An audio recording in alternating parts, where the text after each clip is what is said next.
A construction worker is being rescued after being trapped under concrete for more than 4 hours. We'll have details on that just ahead.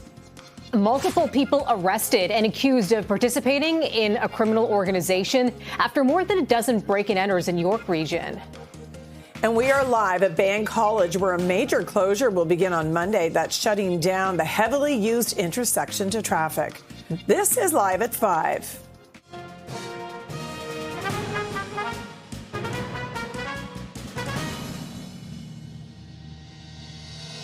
Hello, I'm Melissa Duggan. I'm Liz West. Welcome to Live at 5. A worker trapped for hours at a construction site at Davenport Village has now been rescued. We're going to go live to CP24 Steve Ryan, who's been following this dramatic story. Steve? Yeah, Liz and Melissa, what a story. It was a good ending, if you will, at the end of the day with regards to this man being rescued. But I can tell you, I was present when he was finally lifted above ground from being trapped underneath that concrete, and he was in a lot of pain, and it was really hard to listen to. So Toronto Fire, Toronto paramedics really showed their professionalism, their abilities, their skill. They worked meticulously for 5 hours. This call came in at 10:30 this morning. This man was finally freed from that concrete at 3:30 p.m. So 5 hours he was trapped under the concrete. What Toronto Fire tell us was that at 10:30 this morning, he was a construction worker, was working below ground on the west side of Lansdowne, when for reasons unknown at this time, a concrete wall fell on him and it trapped his legs. And he was stuck in that position, a very small, confined spot for 5 hours. Many rescue efforts were made by both fire and paramedics, and after that 5-hour stint, they finally got him out. He was assessed quickly here on the scene, and then he was rushed to hospital. So again, it really showed demonstration by the Toronto Fire and the paramedics with regards to their skill, their training, and their abilities to deal with such difficult situations. And fingers crossed that this man is going to be in for a long recovery based on just what I've seen alone and based on what the medics were saying to me here at the scene. But he is now in hospital being treated. Here is more from Toronto Fire and from Toronto paramedics. Let's listen. I'm pleased to say that we, at the 5-hour mark, we've released the patient from the entrapment. It was a very complex rescue. Our crews did an amazing job. I want to, first of all, shout kudos to our firefighters that attended this, and our EMS partners and our police partners that attended this incident. The dedication and work that was put into this truly shows the professionalism and the training that we do on a daily basis to deal with these in the city. What we know is we have a 56-year-old male that was trapped from the legs down with heavy cement, and he was trapped for over 5 hours.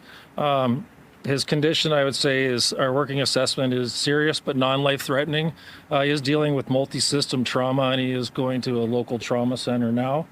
It was, as the commander said, a very complex, long operation, and I want to echo Paul's comments, just commending the work of all the firefighters and paramedics that were on scene here. It was a very specialized technical rescue. Ministry of Labor, their investigators are on scene, and they, of course, are mandated to investigate all job-related accidents when there is injury or death, and they will make sure that all the rules and protocols, procedures are all followed, and if they were followed, how did this happen, and if they weren't followed, why not? All right, terrifying story, but thanks for that update, Steve. Yeah, certainly dramatic there. Let's check in now on the commute with CP24 traffic specialist Adjwan Siayubwa. Hey, Edge. Hey, Mel. Yeah, it continues to be a slow go, and we have problems impacting the drive this hour on the westbound lanes of the 401. It's at the ramp that takes you to McCowan. Ongoing collision still blocking that right lane, so very slow as you exit that ramp. On the flip side, eastbound on the 401, at least no problems anymore. Really busy, though, from Dixie and sections out towards Warden's. Actually, past Warden. Gardner also busy as you make your way out of the downtown core. And if you're continuing onto the QEW Niagara bound, very busy in towards Mississauga, Oakville. And again, if you're traveling further west into Burlington, that setting sun continues to blind the drive. Outside of camera view, southbound 400 up at Highway 88, we have a stall in the right lane. And we've been talking about that industrial accident that happened late this morning. We are still dealing with the closure of Lansdowne shutdown between Davenport and DuPont. This CP24 traffic report is brought to you by 407 ETR. Enjoy the journey with a stress-free commute. Well, sending it over now to Samantha TC at the TTC Transit Control Center. Good afternoon, Samantha. I know there's issues on TTC Line 2. What's going on and how is that going to impact commuters? Thanks so much, Ajwas. We do have a couple things on the go this afternoon that are affecting your evening commute. So firstly, with Line 2, subway service has been suspended between the Keele and St. George stations because of an injury on the tracks. Now, shuttle buses are running in place of subway service, and we have gotten some help from our friends over at Go Transit. So if you are traveling within the city limits, you're able to use Go Transit service for the cost of a TTC fare at neighboring Go stations at Kipling, Dundas West, and Union Station. Now, looking at service on Line 6, there's limited service between Finch West and Tobermory stations, and this is while Metrolinx's maintainers fix some track switch issues near the Finch West station. Now, we do have shuttle buses running there as well between Finch West and Driftwood stations. Now, looking at streetcar service, 510 Spadina streetcars are still being replaced by shuttle buses from Spadina Station all the way to Queens Quay, while final cable repairs are taking place along Spadina Avenue. Now, if you are traveling over to Union Station, you will need to transfer over to a 509 Harbourfront streetcar, and we have ramped up service along that route for a more seamless connection over to Union Station. But the good news with the 510 is that as repairs wrap up, regular service is set to resume first thing tomorrow morning. Now, to stay up to date on the latest, make sure to check us out on the ttc.ca website. And with that, I'll send it back to you both in the newsroom. Okay, lots happening with the TTC. Thanks so much for that, Samantha.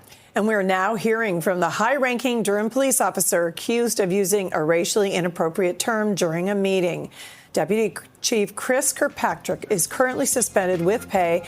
According to Chief Peter Morera, there was an incident during a meeting of the Afro-Caribbean Canadian Internal Support Network.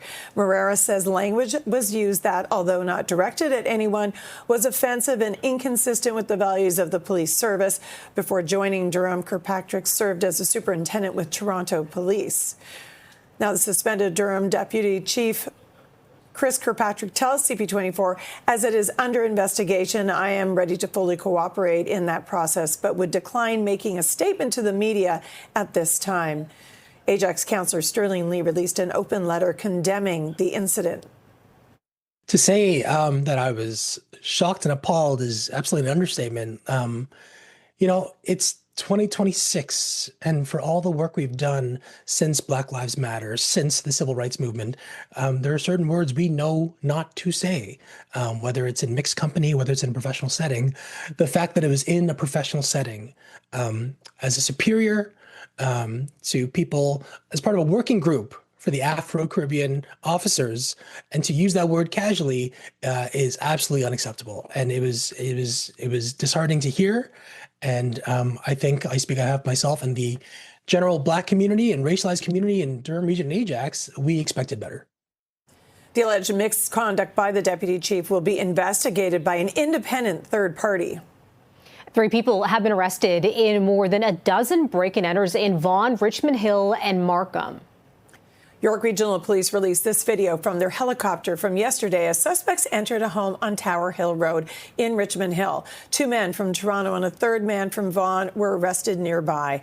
They're charged in 14 break-and-enters dating back to December. The 3 are also accused of participating in a criminal organization, and 1 is charged with breach of probation. York Police. A weapons and drugs investigation. A gun, crossbow, brass knuckles, and ammunition were seized, as was well over $58,000 in cash, cocaine, methamphetamine, and MDMA, with an approximate street value of $325,000. Police say the investigation began in the fall when it was reported that 2 men were trafficking controlled substances in York Region and surrounding areas. 6 people have now been arrested and are facing dozens of charges.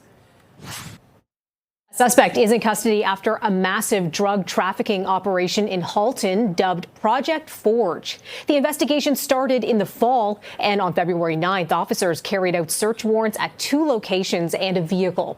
Halton police recovering 36 kilograms of opium and 20 kilos of cocaine worth an estimated $1.5 million.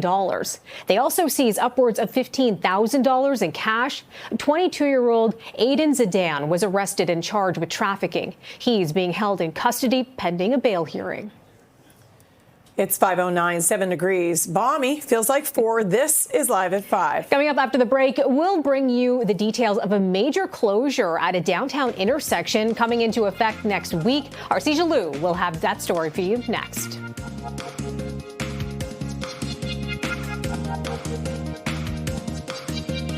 Something to keep on your radar. A major downtown intersection is going to be closed for more than a month as crews work to renew streetcar tracks in that area. CP24's Cija Lou joins us live from the College and Bay Street area with the latest. All right, what is going down in this intersection, Cija?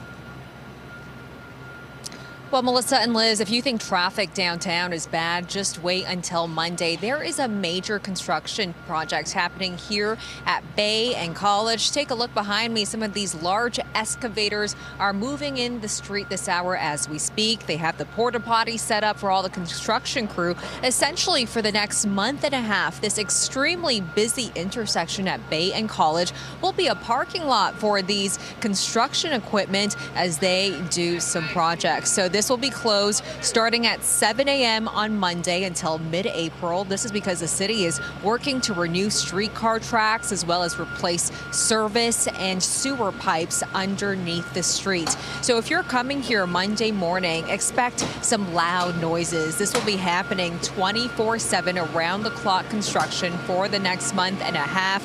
They'll be cutting through the concrete, getting through the pipes, and renewing the tracks as well. Now, there will be a break in mid-April for the FIFA World Cup, but then construction starts back up again in July, and that is when phase 2 of the project continues.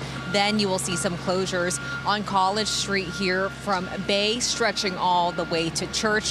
When July comes around, it won't be a full closure. It'll just be one lane in either direction. So either way, traffic will be worse in this area. But what you need to know immediately is the construction starting Monday morning. This entire section, College and Bay, will be shut down. So if you're taking the TTC, streetcars on the Carlton line will be rerouted to Dundas. If you're cycling, you'll have to take an alternate route as well. Pedestrians can still walk in this area. Businesses are still open, but there may be some temporary sidewalks for the time being. Now, we did speak to some people walking in the area today on how they plan to move around the closure. Take a listen. Whole month? Oh, it's okay because after a good looking and everybody is happy. It's kind of frustrating. It's because I drive all the time. It's impact a lot of traffic. You know, it's get delayed streetcars, especially who go for work. So yeah, it's a big impact. I mean, obviously, a lot of Torontonians kind of use public transport to go to work, do things. I mean, it's kind of a shame because, you know, the weather's getting really, really warm. The fact that, you know, there's less options for folks to travel is an issue. So all these people you see getting on the streetcar right now, they will be detoured come Monday. So Liz and Melissa, if you're planning on heading to this Bay and College area, essentially any time over the next year, you'll have to plan for some extra time on the road. Yeah, definitely. Big interruption coming to the intersection. Thanks so much for that update, Cija. And if you plan on taking the subway this weekend, there's a partial closure of Line 2 for subway riders that they'll have to deal with. Trains will not be running tomorrow and Sunday between Keele and St. George. That due to some planned track work. There will be shuttle buses running in place and regular service. Well, that'll start again bright and early Monday morning, 6 a.m. Former MP Jean Augustine has been a driving force behind Black History Month here in Canada for decades now. The Brampton School, bearing the name of our country's first Black female MP and former cabinet minister, hosted a gala last night as Black History Month draws to a close. The school and its students were celebrated for their efforts in making an impact on their local community and pushing their fellow students to do their best. Some of the key players connected to the celebration joined us early today at CP24 Breakfast. Of course, I started with the hope that we'll be talking about African-Canadian presence in the mosaic. Yeah. Started, my thoughts were that things would happen in the educational field. Writers and teachers would be excited about this. But by the time we celebrated in 1996, from coast to coast across the country, communities were engaged Communities wanted to tell the story. Communities wanted to be included. I think that this was a good opportunity to not only reflect on the past, but also show, okay, we've done this much, this is what we need to do now. And I think it just brings to light, okay, we're almost there. It's quite amazing. Jean Augustine was the person who first pushed the idea of a Black History Month when she was an MP in the mid-90s. Her idea was approved by politicians unanimously in the House. It's 5:16, 7 degrees out. This is Live at 5. Coming up, screening kids for cholesterol as the Canadian Pediatric Society releases new recommendations and the reasons why. We'll tell you that.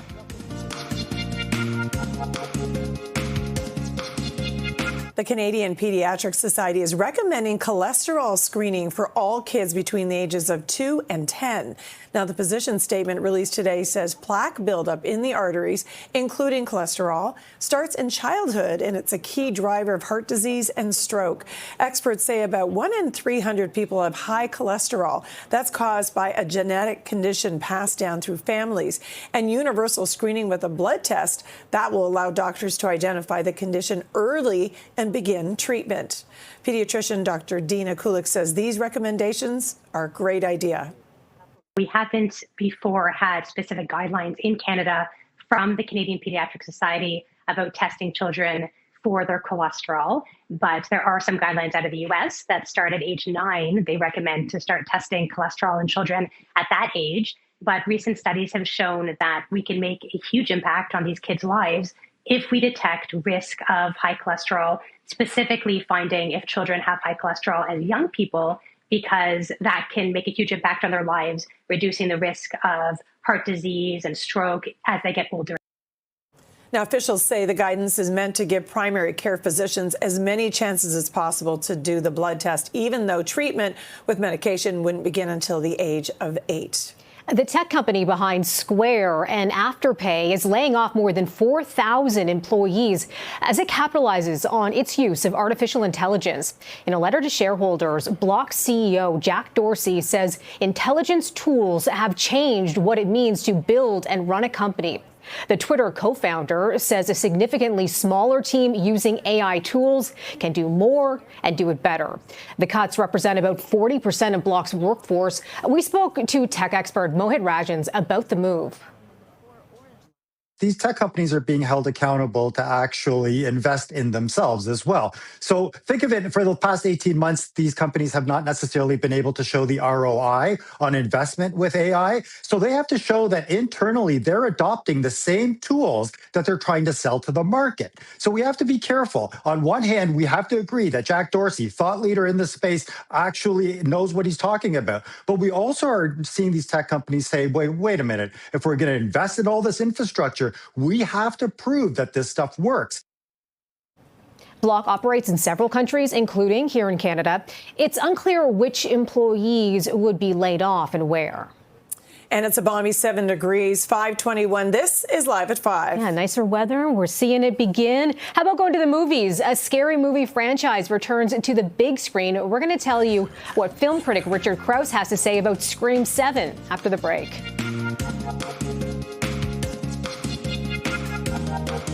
The weekend, it is here. That means there are lots of new movies hitting screens, including the 7th installment of the Scream horror franchise.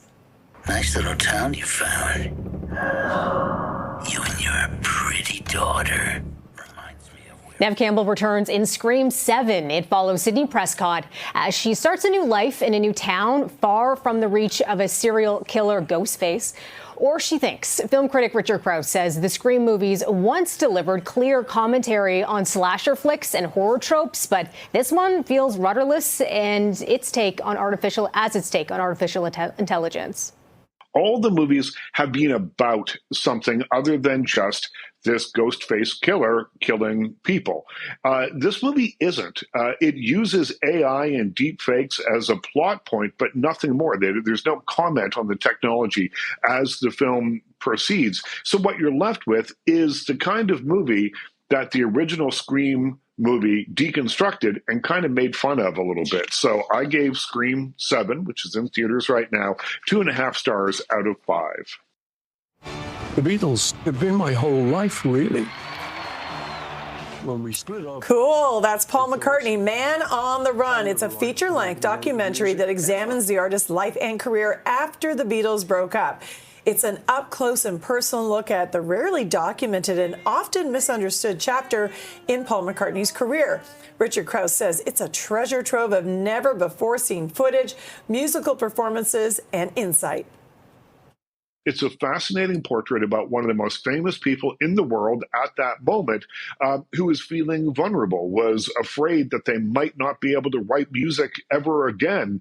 And it paints a really interesting picture of Paul McCartney, who also is an executive producer on this film and is featured a great deal in terms of narration, wondering if he can outrun the reputation that he made with the Beatles in the 1970s and post-1970s. So it's called Paul McCartney, Man on the Run. It's on Prime Video right now, and you can stay home and watch it tonight. What do you have in here? Cash in the bag and coke in the glove. Searches us. I'm screwed. In Cold Light centers on a woman fresh out of prison who's determined to reclaim her place in the drug business she left behind. When a deal goes bad, she's forced to go on the run as her enemies close in. Richard Krause says it's a moody thriller that is a little light on memorable moments and characters, but delivers enough style to make it enjoyable. This is really a movie that is a crime drama that is character-driven, and it's character-driven around the character of Ava that Micah Monroe plays, and she plays her extremely well. So you get emotionally attached to a person who doesn't always make the right decisions, and that's what makes this movie interesting, is you start to root for someone who, under other circumstances, you might not root for. So it's called In Cold Light, and I gave it 3 stars out of 5. This is not a test. Olivia Holt stars in This Is Not a Test, a new zombie movie about a small group of students who take cover in their high school as their hometown is overrun with, well, you know, the undead.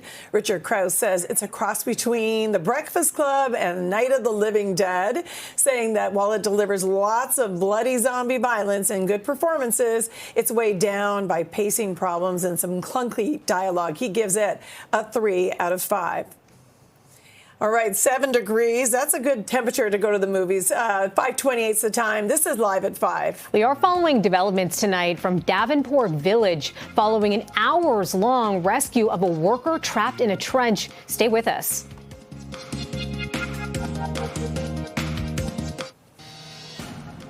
A high-ranking Durham police officer accused of using a racially inappropriate term during a meeting. He speaks out. That story coming up. A construction worker is rescued after being trapped under concrete for more than 4 hours. We'll have those details just ahead. And we are live at Bay and College. That's where a major closure will begin on Monday, shutting down the heavily used intersection to traffic. This is Live at 5.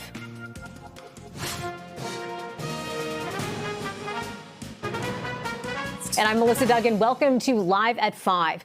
We're learning more tonight about a deputy chief with Durham Regional Police suspended with pay after being accused of using a racially inappropriate term during a meeting. CTV's Allison Hurst is following the story and joins us live. Allison, what are you learning about these developments today? CTV News, through sources, has confirmed the identity of this deputy chief. His name is Chris Kirkpatrick. He's the one who has been suspended with pay. Now, what we understand, what happened was that this was at a meeting earlier this week, and this was a meeting between this deputy chief and the Afro-Caribbean Canadian Internal Support Network. They were all having a meeting when allegedly that this term was used. And so we received a response from the Durham Region Police Chief. He was saying that that a deputy chief used language, although not directed at anyone, that was offensive and inconsistent with our values. And he adds that they recognize the impact words can have regardless of intent. DRPS remains firmly committed to fostering a respectful, inclusive environment where all the members feel valued, safe, and supported. What we understand happened was then the police board was notified about this on Wednesday. Kirkpatrick was suspended with pay, and now there is an investigation going on with a third party. We also were speaking with an Ajax city councillor, Sterling Lee, who's also a deputy mayor, and he was telling us just how appalled he was when he heard about what had happened in this meeting. And He is also saying that over the last 7+ years, he has been screaming at the top of his lungs that he wants to see more diversity throughout all of the ranks of the Durham Regional Police, but especially at the highest ranks. Here's a little bit more of what he had to say. When it comes to the police or, other people's in authority, there are different rules based on people in their station in the overall society. The accused in this case gets the courtesy of not having their name published in a DRPS media release. They get the benefit of an investigation while on paid leave, whereas anybody else who uttered that racial slur would be immediately terminated. They would not have the luxury of anonymity. Now, we received this statement from Kirkpatrick. It was a short one saying, as it is under investigation, I am ready to fully cooperate in that process, but would decline making a statement to the media at this time. There is, as I mentioned, an independent investigation going on right now with a third party. That is underway at this point. We also did get a statement as well from the Region of Durham's chair, John Henry, who was saying that he has also been in touch with the chief of police about what allegedly occurred in this meeting and what was allegedly said, and he says he condemns that inappropriate word in the strongest terms. Reporting live, I'm Allison Hurst. I'll send it back to you. Okay, more to come on this one. Thanks so much for that, Allison. And the U of T has placed its dean of dentistry on leave in the wake of allegations he used racist images in a recent lecture. Dr. Anil Kishan won't be allowed to teach while those allegations are investigated. The school says Kishan has apologized to staff and students and did not appreciate the anti-Semitic nature of some of the images in question. The school is not commenting any further on the matter. Kishan has served as a dean of U of T's Faculty of Dentistry since April of last year. Let's check in on the commute now with CP24 traffic specialist Adjoa and Sia Yeboah. Okay, how's this Friday rush hour shaping up? Shaping up to be a very, very slow one, Melon, and still watching a few issues if you're trying to make your way home and start your weekend right. So if you're traveling on the southbound lanes of the 427, this is just through Dixon. Just a stalled vehicle in the center lane. There's no tow on scene. There's no emergency crews on scene. So as you make your way south, just drive with a lot of extra caution, or definitely starting to see a bit of a delay as you approach that scene. Then using the guardrail trying to get out of the downtown core, it's going to take you a while. Very slow from Jarvis and sections out towards Royal York. My camera just went out. I will show you problems that we did have and they've cleared. So northbound on the DVP through Don Mills had a collision that was in the left lane. Situation did clear the highway, still slow in the northbound Don Valley. Outside of camera view, westbound on the 401 at Fixin in Whitby, crews on scene of a collision blocking a live lane. And unfortunately, still no access to Lansdowne. It is still closed between Davenport and DuPont for that ongoing industrial incident. I'll send it over to Samantha TC at the TTC Transit Control Center. Samantha, are there still problems on TTC line 2? Not a problem so much, Adjoa. So yes, we are continuing to experience an issue on line 2. That issue, unfortunately, has grown a bit, though. So service is suspended currently on line 2 between Keele and Broadview stations. This is while we deal with an injury on the tracks at Christie Station and an operational issue at Young Station. So again, no service between Keele and Broadview stations. We do got shuttle buses running in place of subway service. We have also partnered with our friends at Go Transit this afternoon to help us out during these delays. So if you are traveling within the city limits, you're able to use a TTC fare at neighboring GO stations at Kipling, Dundas West, and Union Station. Now, we did have an issue along line 1 with no service between St. Clair West to St. George stations because of a security incident. That has just cleared, so regular service is resuming along line 1. Now, looking over at line 6, there is currently limited service between the Tobermory and Finch West stations, while Metrolinx's maintainers fix track switch problems near the Finch West station. Now, we do have shuttle buses running for that issue as well, and those are running between the Driftwood and Finch West stations. Now, to stay up to date on the latest with all of these delays, make sure to check us out on the ttc.ca website. And that's it from us. I'll send it back to both in the newsroom. Thanks, Samantha. Appreciate it. And on the roads, a major downtown intersection is going to be closed for more than a month as crews work to renew streetcar tracks in the area. And CP24 Sija Liu joins us live now from College and Bay Street. And it looks like there's a lot of gear parked down there. Yes, and this gear will be sitting here for months as this intersection at Bay and College will be shut down for a major construction project. So if you are heading down here come Monday, you'll need some extra patience and time on the roads. And if you live or work in the area, you might need some noise canceling headphones. So what's happening is starting at 7 a.m. on Monday, this entire section of Bay and College will be shut down. This is because the city is doing work to renew the streetcar tracks as well as replace sewer and service pipes, and this project will be going on all the way until mid-April. But then there is a pause. The roads will reopen. This is for the FIFA World Cup, so roads can be flowing for that big event coming to the city. But then come July, the construction will start back up again. So from July all the way until December, there will be further disruptions along College and Carlton Streets, stretching from Church to Bay. So if you are taking the streetcar, you'll have to make for some extra time because there will be detours. They'll be detouring along Dundas instead of College. And if you are driving, this intersection will be completely shut down. Same thing goes for cyclists. Now, businesses will be open at this time, and there will be temporary sidewalks as well. Earlier today, we spoke to people who come to this area quite often on how they feel about construction lasting for a month and a half. It would be annoying for me because I do use the street a lot because I go to school there and my house is like around there. So I would probably go more south first and then take another street. I go to school at U of T, so I take the streetcar often, usually when it's like cold outside too. So I actually didn't know that the street was going to be closed down, but if it is closed, that would be quite a big inconvenience because like it's a 15-20 minute walk sometimes. So I sometimes I'm running it. I don't really want to walk that far, especially if it's cold. So that would be quite an inconvenience. Having a nice city, it's good for us because we sell 1 month and a half. It's no problem. It's not big, long to be long. We're going to survive. We're going young and under, so they can find a streetcar. So some mixed reaction there from people. We also heard from some students who said they'll have to wake up earlier to make sure they get to school on time. Now the construction will be happening 24/7 around the clock. Some of the louder activities, such as breaking of concrete, will happen only between the hours of 7 a.m. until 11 p.m. And the city says, don't worry, this won't be loud the entire time, just the first few days. So a heads up, if you're coming down here to the Bay and College area starting 7 a.m. Monday, that is when this busy intersection will be shut down so the streetcar tracks and the sewers can get some much needed TLC. Back to you. Okay, thanks for that update, CJ. Enjoy that last commute through the area while you still can. It is 547 degrees. This is Live at 5. And right now we're following a developing situation out of Oshawa. That's where one person has been seriously injured after an accident involving a piece of farm equipment. We'll have the latest from the scene coming up.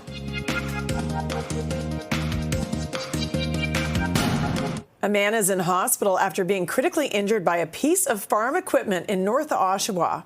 Durham police say they found the man without vital signs at a property near Ritson Road and Howden Road after 2 p.m. Life-saving measures were performed and the man was taken to a trauma center in Toronto. A worker trapped for hours today at a construction site in Davenport Village has now been rescued. Let's go live to CP24's Steve Ryan, who's been following the dramatic developments. It is quite the rescue that went underway there today, Steve.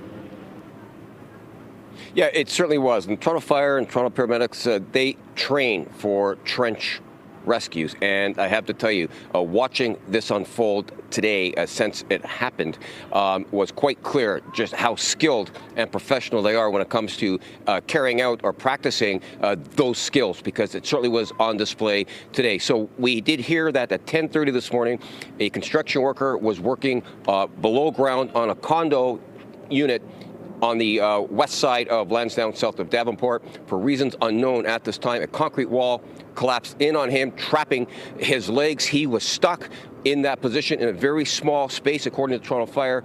And that's when Toronto Fire and Toronto paramedics arrived on scene. And for 5 long hours, they meticulously dismantled all of that concrete surrounding him. And they were able to get him out at 3:30 p.m. 10:30 the call came in, and they worked tirelessly for 5 hours, and at 3:30 they got him out. We were here when this man was taken out and put into a waiting ambulance. And I have to tell you, he was in excruciating pain. You could hear the screams in his voice, and it was really hard to be here and listen to that. And it was hard to see his family as well, who were both very happy that the EMS were able to get him out. But there was also a lot of angst and hurt on their faces as well, as they as well heard those screams of pain as the medics treated this man. So again, very good work by both Toronto Fire and Toronto paramedics to get this man out after a long period of time, very tense moments as well. But he is going to recover in hospital, and that's where he's being treated right now. Now, we did get an update that once he was removed from both Toronto Fire and Toronto paramedics, and here's what both said. Let's listen. It was reported that they are doing an authorized dig there, a permitted dig that's happening there, and there was a part of a wall that came down and pinned the leg of the worker. Can you describe the size of the trench that he was trapped in? Yeah, it's about approximately 12 foot deep, and it was probably about 24 inches wide. The patient was conscious and alert the entire time.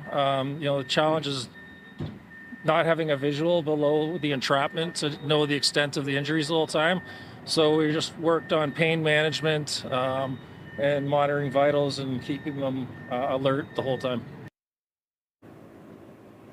Ministry of Labor were on scene. Their investigators will now investigate this incident and see if there were any breaches. And if there were no breaches, how did this happen and how can it be prevented going forward?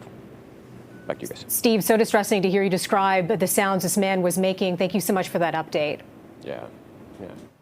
A man has life-threatening injuries after a stabbing in Lesleyville this morning. It happened just before 8:30 at an apartment building near Queen Street East and Logan Avenue. Police say the victim is in his 60s and a woman in her 30s has been arrested. Chopper 24 was over the scene this morning as police investigated. The circumstances surrounding the incident and the relationship between the victim and suspect are unclear at this time. A prison sentence has been handed down to a man convicted in a crash that killed a York Regional Police officer. 27-year-old Hayu Zhu has been sentenced to serve more than 4.5 years in prison. He also faces a 10-year driving ban. The head-on crash in September of 2022 claimed the life of 38-year-old York officer Travis Gillespie. Zhu was convicted of dangerous driving and impaired driving in the collision on Major Mackenzie Drive near Warden Avenue.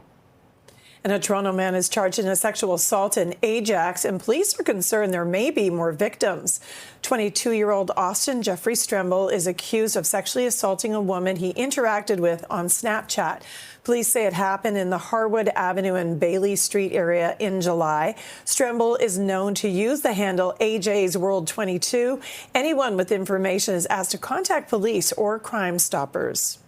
3 people have been arrested in more than a dozen break-and-enters in Vaughan, Richmond Hill, and Markham.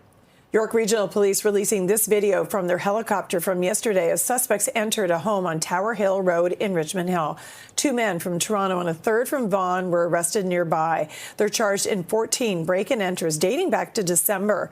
The 3 are also accused of participating in a criminal organization, and one is charged with breach of probation. 7 degrees. The time is 5:47. You're watching Live at 5. We have more news for you straight ahead. Stay with us on this Friday.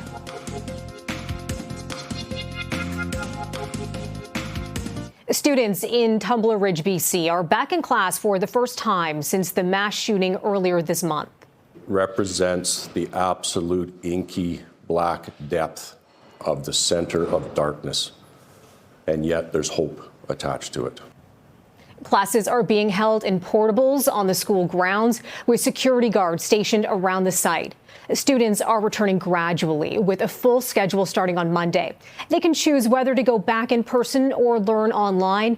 It's unclear if the school building will ever open again after 6 children and an education assistant were gunned down just over 2 weeks ago. BC Premier David Eby has called for an inquiry into the shooting. I am committing on the record that we will use any tools available to ensure that all questions are answered about this tragedy. It comes after it was revealed that the shooter was banned from ChatGPT over troubling content she posted, but she went on to create a second account, which was only discovered after the attack.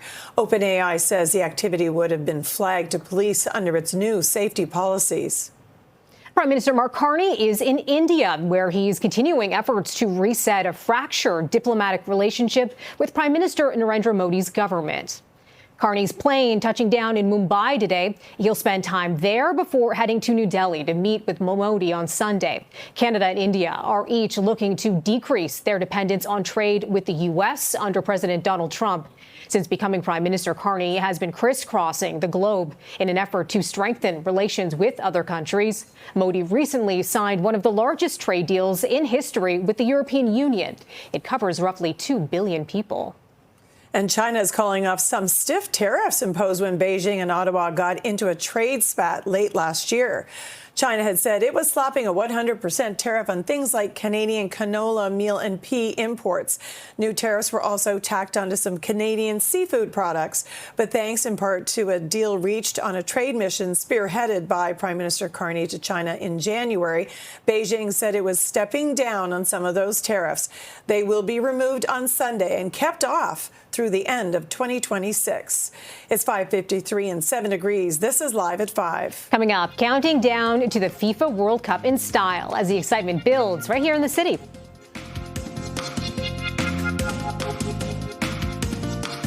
The Scepters played their first game after the Olympic break tonight in Seattle. Big time pressure here from Montreal. Gosling wants to shoot. In front, scores! Toronto has dropped 3 straight games and sits second last in the PHWL standings. That's just 1 point ahead of the Torrent. Puck drop tonight is set for 10. The Maple Leafs have the night off after suffering back-to-back losses on their road trip to Florida. Matthews winds it back up to Nylander, broken up, and a chance down for Rodriguez. Short-handed breakaway. Rodriguez scores! After a loss to the Lightning on Wednesday, the Leafs stumbled out of the gate last night. The Panthers took a 3-0 lead in the first. The Leafs' only goal of the game came in the third period. The Panthers win this one 5-1. The Leafs return home to host the Senators. That's happening tomorrow. And the Toronto FC has officially signed forward Josh Sargent as a designated player. The 26-year-old U.S. international joins TFC from Norwich City. That's where he scored 53 goals in 146 appearances over parts of 5 seasons. Now he's also scored 5 times for the U.S. since making his debut in 2018. Sargent's contract runs through the 2030-31 season. The Reds dropped their season opener last weekend in Dallas and will play their next match tomorrow in Vancouver. The home opener at BMO Field is set for March 14th. The FIFA World Cup kicks off in just over 100 days. It's being marked with a very Canadian celebration downtown today. I was there to check it all out. The outdoor hockey rink at Rendezvous transformed into a soccer pitch called the Soccer Rink. Why not? Athletes and fans took part in an outdoor soccer tournament, proving that the cold doesn't dampen the soccer spirit here in Toronto. The official FIFA World Cup mascots, that is Maple, Zazu, and Clutch, were also there, as well as some Toronto hockey and soccer fans. We spoke to organizers about the event. I am so excited. Honestly, it's such a huge opportunity for Canada to welcome the biggest tournament in the world to our home city in Toronto and Vancouver. And we're all ready. This is just the beginning. We have so much activities as Unilever, as Dove and Dove Men in the upcoming and the roadmap to FIFA World Cup. We're doing a little soccer rink situation. You know, Canada is usually known for hockey, but because FIFA is coming and everybody is so excited and soccer is one of the most followed sports here in Canada, we've kind of combined the two. So we have some influencers who are going to come and play 5-on-5, and then we have a variety of athletes from the hockey world as well as some of our professional players from AFC Toronto, Inter Toronto FC as well is going to be here, the Marlies. They're all going to be here and they're going to be doing and showing their skills. Toronto will host 6 FIFA World Cup matches, of course, this summer, kicking off on June 12th. Very exciting. And tickets are now on sale for a trio of Arkells shows in Toronto. You made a wish at 11:11. The Arkells will play back-to-back shows at 3 different venues, starting with Lee's Palace, June 17th. The Hamilton Band will also hit the stage at History on June 18th and then land at the RBC Amphitheatre June 19th. It's 5:59, 7 degrees. It's a lovely night. This is Toronto's breaking news, CP24. Thank you so much for watching. CTV News at 6. It is next.